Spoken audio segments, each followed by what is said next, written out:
Welcome back, everyone, to the 8th episode of the Face to Face podcast. Today we have a very special guest, John Kemper. John Kemper works as an executive with Commerce Bank Shares, Kansas City company, Kansas City, Missouri-based bank holding business. He holds the position of executive chairman and CEO at Commerce Bank Shares and Commerce Bank. As a member of the Kemper family, John Kemper has contributed significantly to the direction and oversight of Commerce Bank Shares throughout several generations. With an emphasis on community involvement, innovation, and customer service, Commerce Bank Shares expanded its offerings and footprint in the banking center under John Kemper's guidance. So Mr. Kemper is also a current member of the Board of Trustees at Burroughs, and he's also an alumni. And so, as Burroughs students ourselves, we were wondering, how did Burroughs help guide you to, find your interest and pursue this career, and did it help with that? Yeah, well, guys, it is great to be with you. So thank you for the invitation to be here. I was looking at some of your previous guests, and I'm kind of blown away with the caliber of people that you've gotten here. So how I made this list is sort of a mystery to me, but it's really terrific to be with you, and I salute you guys for undertaking this project. It's really great having listened to some of the stuff that you've done, and I'm really looking forward to the discussion today. The first question, what did I get out of Burroughs, and how did Burroughs set me on the course for what I'm doing today? I think it's a really good question. There's so many elements to the Burroughs experience, and I think of, all the things that you did in a team setting, kind of working with people toward a common goal. I think about the importance and the clarity of the culture and the community around Burroughs, which taught me so much. But I think, if I try to succinctly answer your question, the thing that I would say is that Burroughs really put me, like so many kids, on the path to being what I call a lifelong learner. I think people talk about this idea of where did you get your education? It's a distinct chapter in your life, or maybe it's a couple chapters in your life. Where'd you go to elementary school? Where'd you go to high school? Where'd you get your college degree and your grad degree? But to me, those are sort of artificial markers. Really, the story for me is about being a lifelong learner. And that's what I got out of Burroughs was, first, this ability to learn how to learn, and also to love learning. And if you can kind of ignite that flame early on, I think it's a really powerful combination. That's what I got out of it, because, it makes you a curious person. It makes you want to kind of learn throughout life. And if you can do that, I think you're going to have a very happy life, a satisfying life, and hopefully can succeed and have some success in that life. So to me, that's what I'm so grateful for from my Burroughs experience, and something that I carry with me to this day.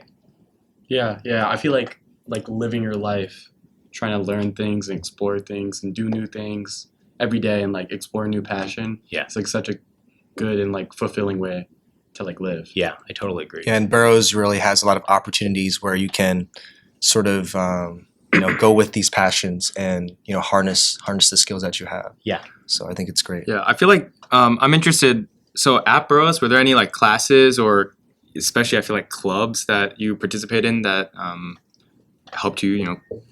Yeah, I remember concretely some amazing educators in this building, and it's really special to be in a classroom like this.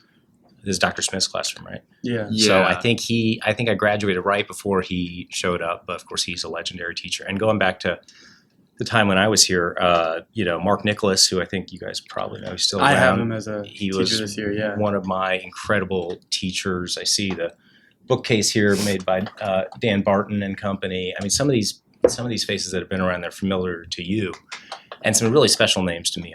Mrs. Snodgrass and Mr. Sortland and Mr. Taylor. Just incredible educators who, like I said before, sort of sparked that love of learning for me. But what was really special to me about Burroughs too is it's not just the learning in the classroom, it's the culture that sets up, and the idea that your friends are going to challenge you, or maybe some of the ideas that you talked about in the classroom you're going to take out of the classroom and explore further. And to me, that is such a healthy thing. To want to explore knowledge or ideas, not just because you have to or because your transcript says that you should, but because you have friends in a community who want to push each other in that way. And so that was really valuable to me. And the clubs, gosh, I mean, that's one thing I loved about Bros. I mean, you could kind of start, if you had an interest, you could start just about anything you wanted. We didn't podcast back in the day, but, that would have been a fun thing to do. But, we were really into physics, so we started the Physics Appreciation Club one year, right? and had a lot of fun with that. So anyway, I mean, tons of stuff like that. But it gets back to kind of learning in the classroom and outside of the classroom for me. So I want to ask a more personal question. You have, a big responsibility, right? You're the CEO of a multi-billion-dollar company, and I'm sure routine is something that's super important for the health of the company. So, what's your daily routine like as the CEO? Yeah, I mean, I think you're right. I think routine is important in that it creates the right habits and provides scaffolding for the work that needs to get done, like in a business or a day or whatever. That said, I also really value variety, and so it's it's the nature of the job too that in some ways no 2 days are the exact same. But I could tell you what like maybe a typical day looks like for me. One thing for me, I've found out over the years, like lack of sleep is my kryptonite. So I really try to get like a good night's sleep. So that's probably waking up at 6:15 or something, checking some emails, getting my kids out the door, which is no small feat. I've got 3 kids at 3 different schools right now, so that's a lot of fun in the morning. Yeah.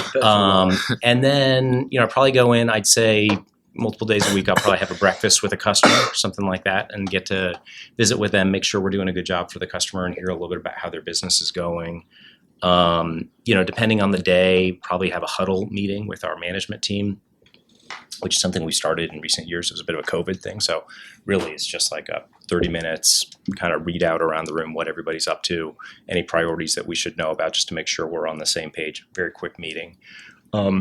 I might have a loan committee meeting. That's where we talk about all the loans we're going to make in the bank and make sure that the credit is okay and we're not taking any undue risk, and that we're structuring loans appropriately. And that'd probably take me up to lunch. Like on a perfect day, maybe I'd be able to sneak in a workout and catch up on some emails, or maybe I'm visiting with a customer over lunch as well. Afternoons, that's a little more scripted. So it might be, one-on-one meetings or kind of standing meetings within the company, based on all the things that a bank does. And then on a really great day, I get to go out and actually visit a customer, maybe go to their place of business, like see the plant, hear about the drivers of their business. And that to me is really fun. I mean, you get to learn all the different ways that people run businesses or nonprofits in this community and all the markets that we serve. So I really learned something from that. And if all that goes well, I get to be home, about dinner time. Maybe I go catch a sports game because I got kids who are, all over the place. And that's when my second career as a professional chauffeur kicks in. And I just drive kids around to various things. So yeah, that's like a day for me. I have one more. I have one more, like a little bit like a harder question. Yeah. I don't know. I'm sure you've experienced this a lot as a CEO, but there's like decisions that you make that, it's like hard for some people on the team, but mostly, the whole team, it's hard to like make these kinds of changes. Is there like approaches that you have or different strategies in order to make it more accepted or less harsh, I guess? How to make hard decisions. Yeah. So when you're talking about like you're thinking about like personnel decisions, like similar or like other just things that are unpopular. Yeah. Or also maybe decisions where egos could get hurt. Yeah, Well, totally. Like switching those roles around that we're trying to place on. Right. Like changing it up. Yeah, or something like that. Yeah. Well, I mean, I think kind of what you guys are describing at the heart of it is like, you have a culture that can make those decisions and then that can communicate those decisions and ultimately get an organization to align behind hard decisions, even if not everybody got their way. And that's a tough thing because, if you're running an organization just to please everybody, you're probably not going to get the results that you want.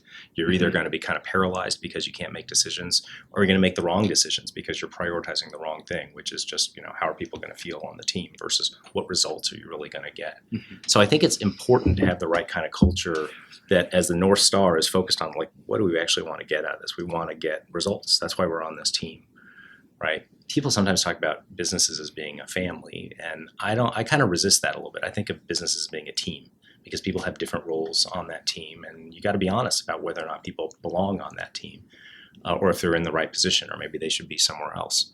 So, if you can create the culture that prioritizes results, then I think you're in a position to communicate effectively and to illuminate the why behind the decision. And people may not agree with it, but at least they know you're coming from a place that is trying to get to this kind of North Star for the organization. It's about the results that are behind that thing. Mm-hmm. And hopefully they'll see why it's fair, even if they disagree with the decision or if they're inconvenienced by the decision. And I think that goes to the importance of culture and relationships behind the scene, right? I mean, I think of it as almost like this. We talk about this thing at the bank called a results cone. And if you think about it, like you guys were talking about all the hard work that goes on in the podcast, and then all you see is the final result. And that's kind of the essence of this framework of a results cone. So you think about results, most of the time that's all people see. But underneath it, one layer, well, there are certain behaviors that lead to the result. And what leads to behaviors? Well, it's the way that people think about things. So think about thinking leading to behaviors, leading to results.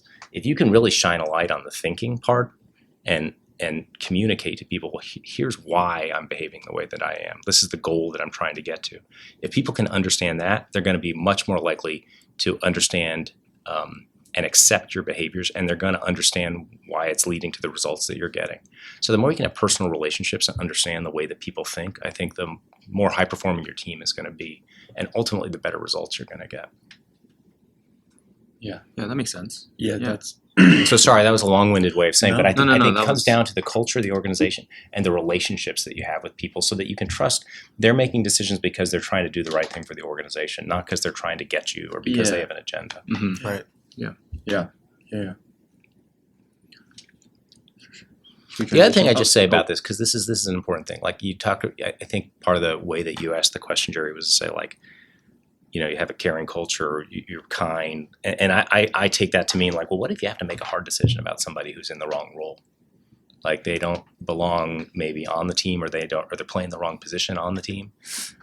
I think part of what your culture has to accept too is that you're not doing anyone a favor by leaving them in a role where they can't be successful.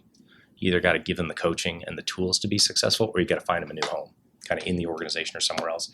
In the long term, that's going to make them happier, and it's going to make them more productive, and it's the right thing to do for the organization. Yeah. So kind of having this culture that says, no, we got to find the right fit for you, regardless of where that is, I think is a very important thing. Yeah. How often do you make these hard decisions? Well, the team makes these hard decisions all the time, and part of that, I mean, I would not be doing a very good job if like I had to make all those hard decisions. It would mean I'm not getting any leverage. I'm not getting anything out of the organization, right? But at different levels in the organization, these things are happening all the time. Mm-hmm. It just depends on what the decision is or who the person is.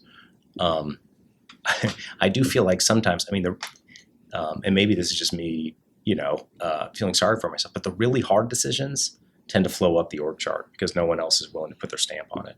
Or it's too muddy, it affects too many people, or it's not clear who has the decision rights. Yeah. So a lot of those really hard decisions kind of flow up the org chart, and by the time they get to me, it's like, wow, that's a really tough one. I could see why you guys couldn't figure this one out. Yeah.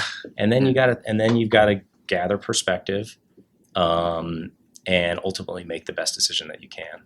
It's definitely a hard role to be in. To be like the sometimes. Person that like, it's like you're the one every other person would look up to, I guess. I mean, like sometimes, yeah, but then you got to say, well, that's the job. That's what you signed up for, and you got to give yourself some grace too. I mean, you're never going to make 100% right decisions in any job, and so it's all about figuring out, well, is 80% information good enough to make a decision at this time? Because sometimes the price of just not deciding is more expensive than making the wrong decision, if that makes sense. Yeah, that makes sense. So you got to figure out, I mean, if I'm running a nuclear power plant, I better have pretty good information when I make my decision, right? Yeah, if it's a decision of not that much consequence, okay, get the best information you can and kind of make the decision and go. Yeah.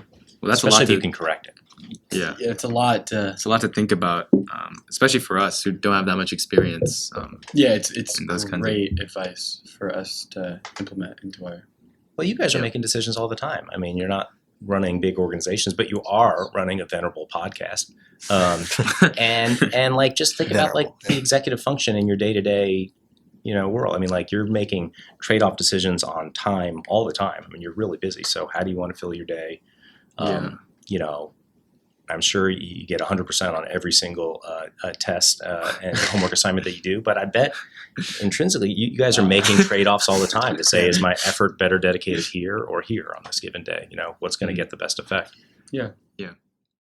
I'm sure your journey, from Burroughs to becoming CEO of BankShares was pretty unique. So, can you share more about your journey? Like, was this something you were guided since you were young? So I can honestly say the answer is a very firm no on that, which is sometimes I think sort of interesting to people just because the nature of our bank, so we're a public company, but we've been family led for a long time. So like my dad had my job before I did some time ago. And when I was growing up, like he was doing this job. But I would say it was really not something we talked about. Like we wouldn't like sit around the dinner table talking about interest rates, or whatever was going on in the banking industry at that time. So I mean, for sure, it was like kind of in my consciousness, or I knew that's what he did, but we were really encouraged to just kind of do what was interesting to us and figure out what lit our fires, what we were passionate about, and then spend time on those things. So as a kid, it was very liberating. That's what I spent my time doing, kind of figuring out what was interesting to me and then learning more and more about it. So I didn't really, and then even actually when I graduated from school and, started to have a career, it was much more kind of opportunistic and along the same lines. I mean, what was kind of interesting to me at the time. So I worked for, I was like the fifth person at a startup company when I graduated college. And so we had an idea and raised a bunch of money and pursued that idea. And then, after that, I was a management consultant, which is a great thing to do if you don't really know what you want to do, because you get a lot of at-bats seeing different industries and working on different kinds of problems or challenges. So I learned a ton doing that. And I mean, I kind of think it's almost like you do the general course in business before you figure out what you wanted to specialize in. And then banking came along kind of much later in the picture for me. Did you graduate college with a degree in some sort of finance? No, I mean, I was a history major and a poli-sci major. Really? Wow. And I couldn't have told you what a balance sheet was until I was probably 23 or something. Oh, wow. Which I wouldn't necessarily recommend doing that way. But I mean, there were elements of it that were really, really good. I mean, that's what I was interested in. And the liberal arts education, I mean, I will defend all day long about just really making you a good communicator and helping you learn how to think critically. I really think business, in its essence, isn't that hard. It's not like you need to have a ton of formal training to do well at business, but you need to learn how to think critically. And a lot of things can help you to do that. You could be an engineer, you could be a liberal arts major, you could be a business major. I mean, there's nothing wrong with that. I wish that I had, we can talk more about it if you want. There would have been some kind of things in my formal education I would have done a little differently though. So how did you get into the banking sector? So I was, let's see, at the time I was a management consultant and I was doing a little bit of financial services work, sort of kind of on niche problems in banking and insurance distribution, those kinds of things. And then I was also doing a lot and this was just sort of serendipitous, but I was doing a lot in the travel and logistics space, particularly in airlines. So I was, literally doing airport efficiency projects to try to turn planes more quickly and figure out how to get bags off planes and load bags and that sort of stuff. So I was doing all sorts of interesting stuff in consulting. And then this opportunity came along actually with Commerce where they were doing a strategy project at the time.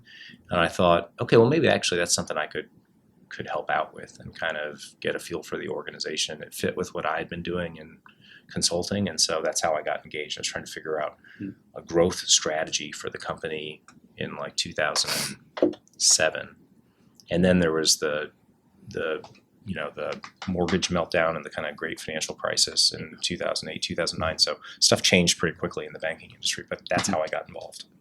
I guess like just like from that you should just like, I don't know, keep your mind open no matter where you are. Totally. You know, like your skills don't have to be directed towards one thing. Yeah. You can always divert and be able to adapt, I guess, is what I'm trying to take from that. I think it's really well said. Yeah. And the more you Also, it kinda- seems like you. Sorry, go ahead. No, I was just gonna say. I mean, to get to that point, Teddy, the more that you can sort of, as you're moving along, you keep your options open, right? Yeah. And also know that if you make a decision, I think it's always good to have a hypothesis about where you're headed. Like people ask you what you want to be when you grow up, you probably have an answer, but reserve the right to change that along the way as you learn more. It's good to have a hypothesis, but also be flexible. Yeah. I mean, if that doesn't work out, it's not the end of the world. Yeah. I guess. So you were talking a little bit about 2008, 2009, like the banking industry changed a lot. Yeah. And we were wondering, in the recent years and right now, there's some really big things that are just affecting the world. So obviously COVID. Yeah. It's not as prominent now, but a few years ago it was super, super big deal. Yep. And now AI is a huge thing. I don't know how much it affects banking, but Yeah. do you know, like, is it making a difference right now, or do you think it'll make a difference in the future? You guys had Sam Altman on this. We did, yeah. That's what inspired that question. Well, let me too. set the record straight here and clarify. No, I'm just kidding. I mean, I don't know what I'm going to add to the AI discussion, but so a couple of thoughts and playing back what you just said.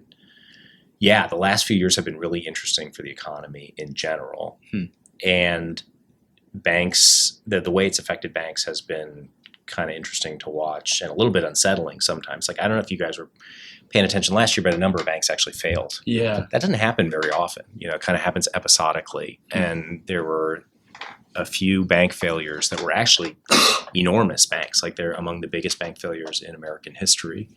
And it all kind of feeds back into what happened with COVID and the government response. And I don't want to make it overly complicated, but what happened basically was the government dumped a ton of money into the economy.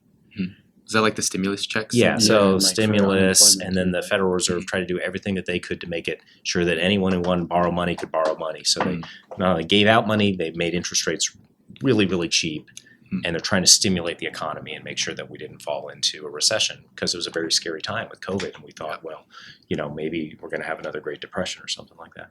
But what happens when you pump all that money into the economy and drove interest rates down so low is that a lot of banks that ended up as just deposits in banks, right? And banks went out and did something with those deposits. They went and made loans. In particular, they made a lot of mortgage loans, so long dated loans. And then all of a sudden, what happens if you dump all that money into the economy? You get really high inflation because everyone has plenty of money to spend. And so it drives up the prices of goods. And the Federal Reserve's job is to say, wait, we want price stability. It's really a bad idea if inflation is a runaway thing. So the way that they did that was they jacked up interest rates really, really quickly and made it more expensive to borrow money. So now that's supposed to put downward pressure on prices. Right. Yeah. But banks are in the middle of that. And what happened was a lot of these banks went and made, think of banks as being deposits on one side and then loans on the other. So banks made a ton of long-dated fixed-rate loans, like mortgages, that were maybe only yielding, you could get a 3% mortgage a couple of years ago. And now banks have those on their balance sheets for 30 years. They're really long. You can't get rid of those. Yeah. And all of a sudden your funding costs go to 5.5%. So now I got to borrow to fund my loans. I have to pay 5.5% if I'm a bank, and I'm saddled with all these 3% loans. Well, that's a good way to lose money. Borrow at 5 and lend at 3, right? Yeah. So all of a sudden people woke up and said, "Wait a minute, my bank is either losing money every year, or if I had to mark the value of those loans, they would have negative net worth. They would be worthless." So everybody said, I'm gonna take my money out of the bank. That's what a Yeah. run on the bank looks like, and Yeah. that's what happened last year. So you had these big banks that failed, and it was more or less you can draw that connection directly back to COVID, and what the government did pumping money into the economy. So that's been an interesting thing it just reminds you there's a lot of risk in the banking business. So that's, I think, part of your question. The other thing about AI, I mean, I think it's going to change everything. Like, I couldn't tell you exactly how, but we're already seeing it in certain applications in our business. I mean, maybe the way that you do scoring of risk, try to figure out where to make loans and where there's risk. AI is already helping with that kind of stuff. It's helping with finding money launderers or other criminals in the banking system. It's helping with customer service, just like any business. I mean, if you guys think about a chat bot and who you're talking to, that's already kind of showing up in customer service. And I think longer term, it's going to really help with like credit decisioning, all sorts of things. The one thing about our business is it's really regulated. So there's things that you can't just turn over to, like a model or a chat GPT or something. You still have to have kind of human accountability as part of it. So I think there are maybe some limits in the short term, but man, I mean, it's gonna change the world. Yeah, it is. Do you guys have any software engineers in the company? I'm Yeah. sure you guys do. Yeah, quite a few. And what are their like responsibilities? Well, I mean, you think about like a bank now. I mean, it's very different than what a generation ago. It was just a lot of branches and a lot of people kind of writing down stuff in ledgers, and it was a very much a kind of that was the channel. It was face to face. It was in person. It was a lot of paper. And now, I mean, you do 95% of what you want on this phone. You know what I mean? So we have people building the mobile app. We have people building all the stuff in the background that's moving the money around and doing the accounting. All the services, it's much more digital forward now. And so that all takes a lot of technology talent. Yeah. But more and more too, it's like you can buy that stuff. You don't need to develop it all in-house. My dad was talking to me about when he heard we were interviewing you. He was talking to me about all the banks shutting down. Yeah. And he said you did a really good job like keeping your bank like alive, I guess. Does he mean like banks failing or like shutting down individual branches? Failing. Yeah. Yeah. Well, last year there were Yeah. there were a handful. How'd you manage that? I think that the thing about a bank is they're inherently risky. Like you're in the business of managing risk and trying to do it in a way that you can make some money along the way. But you always got to be mindful of the stuff that happens once every 10 or 20 or 30 years, the stuff that can really wipe you out. And the reason for that is that banks, if you think about it, are they're kind of mountains of leverage. So you get like if we wanted to start a bank today, here's what we would do. Like one of us would put up $1 of like founding capital. And then we'd go and we would take deposits, but it's regulated. So we would take like up to $9 against that $1 that we used to start the bank. That's called 9-to-1 leverage or 10-to-1, actually 10-to-1 leverage, because you've got now a balance sheet has $10, but it's resting on $1 of equity capital. And so what that means is you can't screw up too badly. If you lose 10% of your balance sheet in 1 year, you're wiped out. No more equity, right? And that's what banks are. They're really these highly leveraged things. And you think about what you do with those $9 of deposits and that $1 capital, you go and make $10 of loans. If one of those loans or two of those loans go completely bad, you're done. Yeah. Like end of the story. You have no more capital left. You just wiped out your shareholders' equity. So like you're kind of operating on a razor's edge if you're running a bank, and it could be credit that sinks you. It could be this interest rate volatility that sank banks. Like that's what happened last year. It was basically interest rate volatility. It could be fraud. It could be cyber. So there are a lot of risks in the banking business, and I think the big thing is just to not take, at least for us, it's don't take risks that you don't understand, and always be on the lookout around the corner for what can go wrong. And that's that's a big part of as a customer, you want to make sure your bank's going to be around for you for a long time. So that staying power is a big part of what we try to achieve.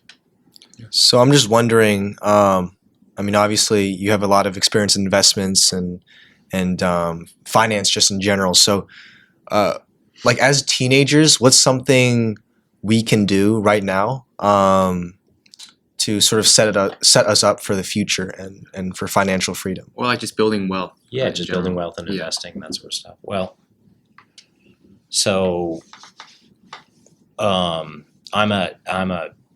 a big acolyte of a guy named Warren Buffett. You guys know who Warren Buffett is? Right. Yeah.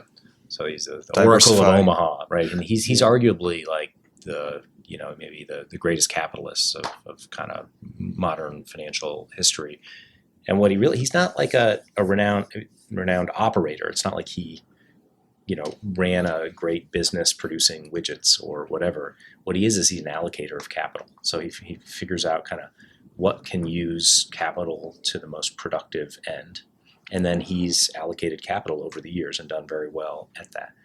And one thing that he says, the most powerful force in the universe is compounding interest. And so when you asked your question, the first thing is start early. I mean, the more that you can put money aside earlier in your life, the more valuable it's going to be by the end. So even if that means foregoing spending early on and putting that money away, think about how it doubles and then doubles and then doubles and then doubles again.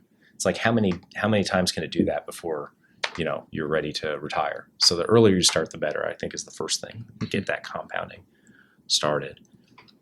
And then the other thing is kind of figuring out where to put it to work. I mean, I think you can learn a lot by running your own money, and you can do that in very cheap ways these days. I mean, doesn't cost very much to trade. You can open small accounts.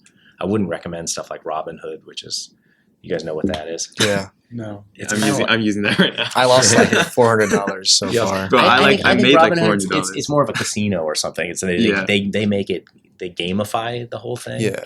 Yeah, know what it's I a little mean? bit, yeah. And there's like online communities that sort of, I guess, gamify even more. Yeah. And it's like it is. And that's like kind a of casino. fun. It reminds me of crypto in the same way. Like part of the reason people like it is it's so volatile, but it's like a casino. It's like a bet. You're just gambling. Yeah, it's not. That's not really It's not- investing. That's yeah. like speculating. It's Yeah. like playing blackjack. It's not linked to anything. It's just whoever You mean, buys you mean it. crypto? Yeah. Yeah. It's just Well, whoever buys it. It's We can like- get into crypto if you want, but yeah. Crypto So I would think more about what you're buying as an investor is a piece of a company. You can buy their debt. You can invest in their profits, which is buying equity. And I think there are some really easy classes you could go to, like I think Fidelity. You can open up a youth account there, and they've got some training stuff, and then you can put the money to I work. did that to get like free $50. Yeah, Anyway, sorry, yeah, and they'll continue. even give you a little money to get it started, But I think that you can learn a lot by actually running your own money. I think for the most part, though, guys, like a really good strategy is just to buy an index fund, which means you own a little bit of a broad array of companies, and you figure, listen, the market is pretty smart. The idea that I'm going to be a lot smarter than the market is maybe far-fetched, and so you're best off just owning a little bit of the market. But if you really want to learn how this stuff works, I mentioned Warren Buffett. I'd read a biography of his. There are a couple of good ones that are out there. I'll struggle for the names. I think it's ones like The Snowball or something like that. And even more, I'd read his annual reports. There's a great compendium of those that a guy named Cunningham put together. And to me, that's a first-rate investing and business education if you really have the appetite to go through those things. Yeah. I So might what- have to. What type of? I might have to pull all my money from Robinhood right now. You might want to do that. Yeah. Well, don't listen to me. I mean, I guess you should have bought Bitcoin 10 years ago, and you guys could retire right now. Yeah, but people latch onto that and then use it. They use that to make dumb decisions with crypto. I feel like. What do you mean? Possible. Yeah. What do you mean? Like Like the The promised. the and- fact that Bitcoin went up so much caused my brother to like fully invest all his money into crypto. How's he doing now? And he like lost all his money. God damn. So do you guys feel like so on that point, do you have friends who own crypto in some way, shape, or form? Yeah, Zach, he's on Oh, the Zach. tennis team. He Finn behind the camera does. Yo, Well, it's been a Finn is- good Finn is ride, getting hasn't it, flamed Finn? I all mean- episode. I'd like $15. Ah, okay. yeah. And how did you buy it? Like where do you buy crypto? On Robinhood. You can buy it on Robinhood. It's like what Finn is coins? just taking whammy after whammy. Bitcoin. Bitcoin. Actually, I bought it like 5 months ago, and it's been going up like. Yeah, no, it's Oh, yeah, really? No, Yeah. Robinhood stocks I went mean, down look like good 10% on after this, I- bro. You mean 2 people listen to our podcast? The other great, if you guys want like something that is a good read and also teaches you a lot about business, and I thought about it because of the crypto thing. There's a guy named Michael Lewis. Who's written tons of books too. Like he's written stuff about like sports, but some of his financial books, including like Liar's Poker, other books like that, are great. They read like novels, but they're really about the ideas in business and trading and finance. And he's got a newish one out that's about Sam Bankman-Fried and about the Oh, FTX meltdown, all the crypto stuff, which is it's a very good read. did you ever invest anything to like crypto or stuff like that? I feel like I should own a little bit of it just so like I am familiar with the Yeah. idea. So I've been like slowly what's called dollar cost averaging, meaning like averaging into buying. Like at some point I aspire to own 1 Bitcoin, but I'm like nibbling away. Yeah. What's your portfolio looking like? Like It's pretty diversified. I mean, I think that's what kind of back to what I was saying about owning index funds. Yeah. That's mostly what I buy. I'm going to try to have broad exposure to Keep the it market stable. and not take any outsized risks by betting on any given company too Yeah. much. Mhm. I may do some like on the margin if I feel like I've got particular insight into a part of the economy or a certain business line or whatever. I might, buy some individual stocks like that. But for the most part, I just want to own my fair share of a slice of the market. is Commerce Bank public? Yeah, we're a public company. So we'd be like, for reference, so you can measure banks in a couple of different ways. You can look at the size of their balance sheet, or if they're public, you can look at the value of the traded stock, what's called the market capitalization. So we'd be like the 40th biggest bank in the country based on balance sheet size, and we'd be about the 20th most valuable bank in the country based on market value. Oh wow. It's really impressive. So does that mean the company's undervalued? Well, I think what that would say is relative to our balance sheet, we're highly valued. So we're only 40th biggest in terms of like how big we are, but in terms of how valuable we are, we're 20th. So we're like we've got a higher price to balance sheet multiple. Okay. About that.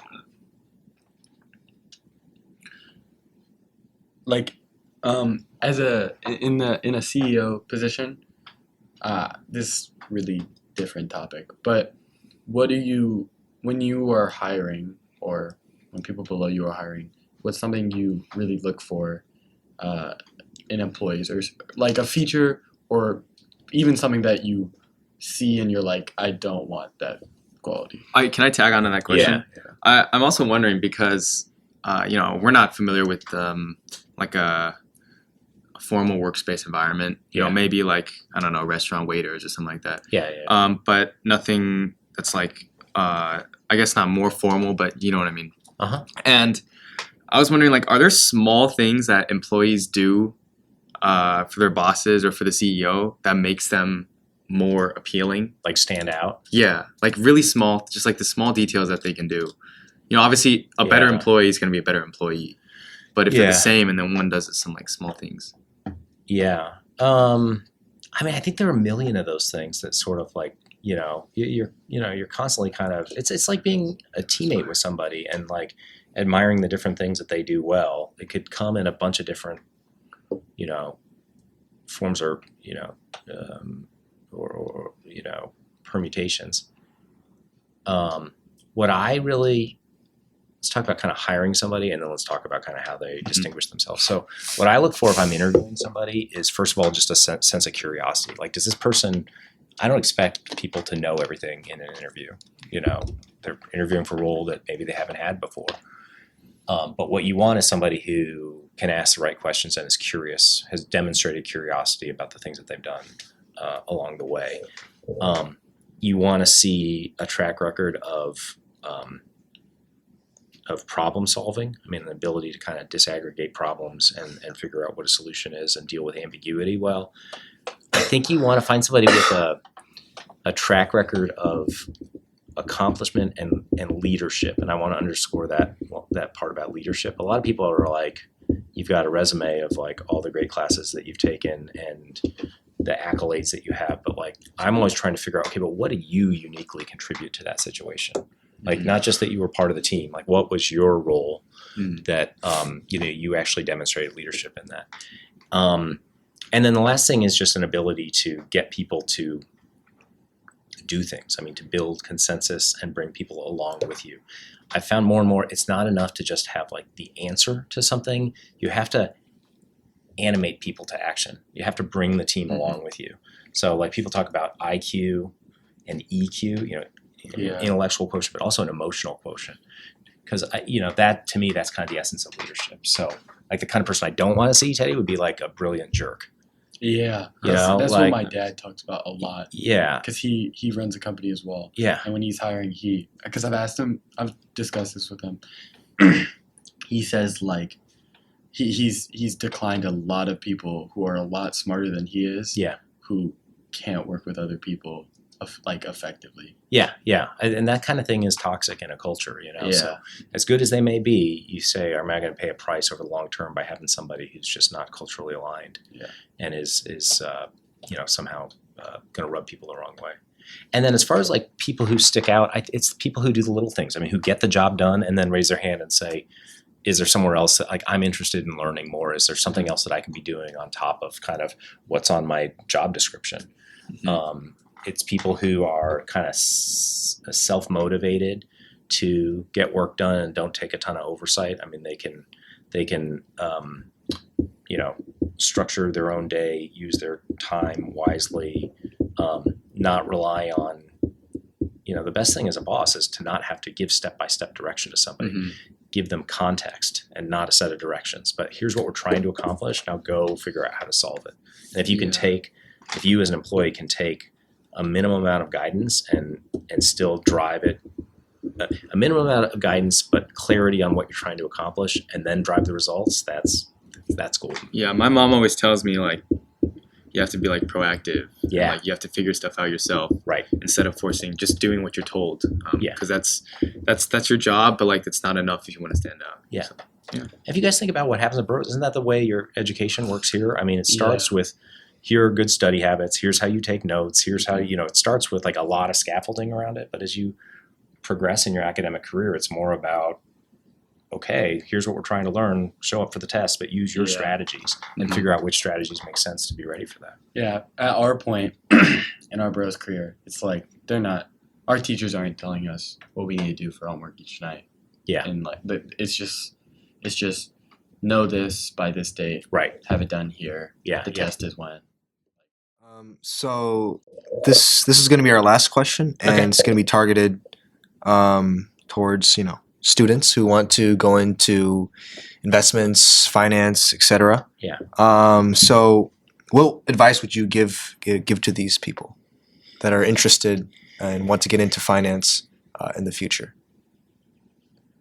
Well, I think there's a lot that you can do to educate yourself in that field, and maybe we'll talk about that in a second. But the first thing that I would sort of encourage people to think about is why you want to be in that career.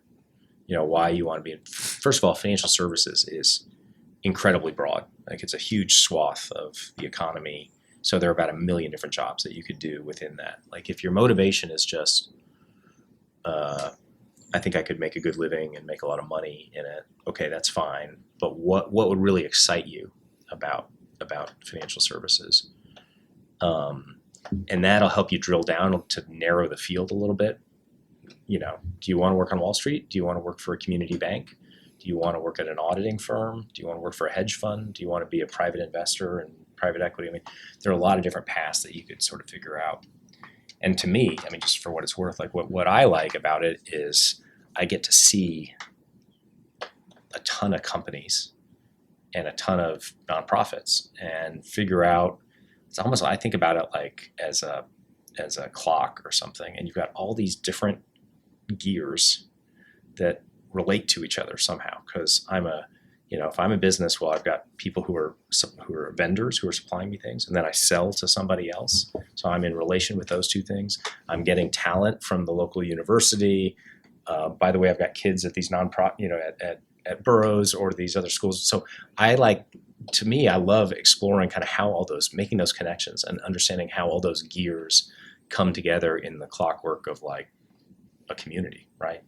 And I feel that I'm so lucky that that's like my job. I get to understand kind of how these pieces relate to each other and all the different ways that kind of people make a living in a community.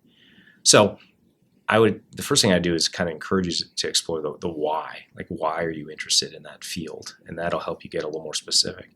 And in terms of educating yourself, I think you can do it through formal education, but you can also just read a lot. I mean, start with some of those kind of Warren Buffett things. Start with those Michael Lewis books. I think you can just learn a ton by being self-directed and learning from the examples of others who've done it before. So to me, I think those are the most important things. I mean, in terms of tactically, what you can do now, like, does Burroughs have a financial literacy class? I think we just established a personal finance. There's like a course. personal I don't know if finance that's the elective. same. I don't know if Like it an counts elective. though. There's also economics, but I don't know if that's similar or not. It's more about, I think, managing money in the future. Yeah, so kind of personal financial less like pursuing Yeah. a career. Yeah. That field. Well, it might be worth checking out, but there's so many self-directed resources that are out there, and the other thing is, like, I admire so much what you guys are doing. I just like trying to find people who you think have perspective, that are willing to share some of that perspective with you, whatever you're interested in.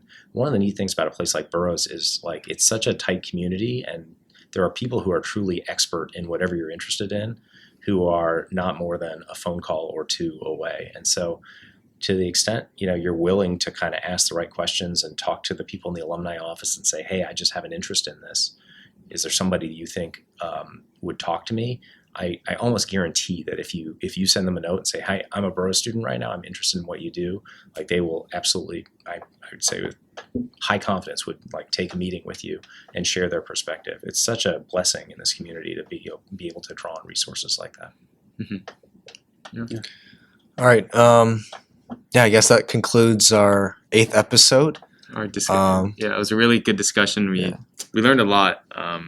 Especially since this is a field that as high school students, we don't know that much about. And then It almost feels like it's hidden from us because we don't, worry about, the finances of our parents, and they don't really talk about it that much. yeah. So it's good that we're learning about it, through different things and through discussions like this, for us. So, and then of course the draft, which I think I won, but The Battle of the Bands. yeah. And also, thank you for your advice about leading a group of people, managing a team, and being effective and efficient. Yeah. Definitely very helpful. Well, I'm not sure I wrote the book on any of those things, but happy to be able to share any perspective. And you guys, it's been really a lot of fun and an honor to be here with you today. So thanks for making this happen. Yeah, Thanks for your time. Thank you. Yeah, thanks, guys.